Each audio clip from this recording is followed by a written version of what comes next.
Change is necessary in this country. Our people cannot live in poverty forever. And the wealth that is generated from the natural resources cannot go just to the richest people in this country.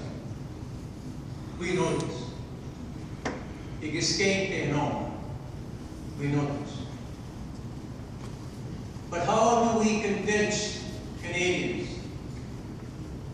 to work with us in transforming their country, to make their country a better place for everyone, to perfect it, not to destroy it, but to make it a better country? How do we do that when we are in an order of less than 1.3% of the population of 37 million people? We will not be able to change the country on our own. But we have to convince Canadians that our people thirst for justice and they desire the betterment of their communities, and they deserve the support of Canadians for social justice in this country. So how do we do that? We do it by listening to all the voices, not just to the ones we like to hear, but to all the voices. Because the only way that we're going to fully understand the full nature and the scope of the problems that we're facing in this country is to listen to everybody, even when we disagree with them. This is critical, that we understand that what binds us is our humanity. That how we see the problems that we face from an intellectual basis or from passion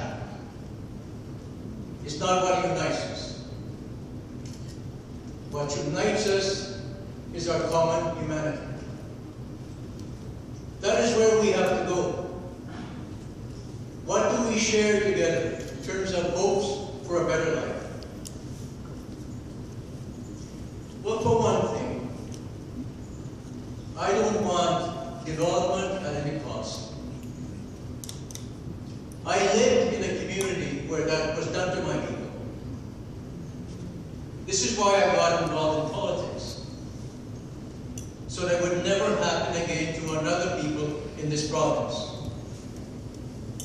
You see, we had a beautiful rapids, Mr. Toghestiy. That rapids does not exist anymore. It is gone. And why is it gone? Because there's a hydro dam in my community, only a mile from my home. A hydro dam that completely disregarded the culture of my people and their livelihood, that flooded all our lands in the western part of our community. And in the process of flooding our traditional territory, they also flooded another community called Shimahoy, Cree people, who had to relocate because their reserve is underwater and their gravesite is underwater. So, you know what, as a young person, when you see that, you say to yourself, they didn't have to do that. And the answer is they didn't have to do that. But it would have been possible, I think, to still have electrical power, to use the power of the rapids to create energy that could have been shared with the rest of the province without destroying the Grand Rapids itself. This is my belief. It's not about absolutism. It is not about black and white. It is about humanity. What we can do together to come to a common understanding of how we want to coexist as a people on this earth. I am a student too of history and a student of politics. I read philosophy. I understand much about world affairs currently, and I know a lot about the history of the earth itself. And colonization that only my people are experiencing. Colonization has been part of the history of this globe for centuries. And yet, as a people, as a human beings, we have not learned from that history. We don't have the option as First Nations people in this country or as major Inuit people to take back our land. We don't have that option without your consent, without your help. But that would be an impossible task. It's not going to happen that easily. But we can come to an understanding of how we're going to share the power to decide what happens on the land. So that decisions are not made exclusively by a corporation or exclusively by a government. And that our people have to be part of the decision-making process. There is a principle that I abide by completely, for which I hold no apology to anybody. And it is called free, prior, and informed consent. Free, prior, and informed consent. Bullshit. That means... What about the guys you open target? That means that in my community, the Warriors, you open target in Burnt Church. Remember Burnt Church?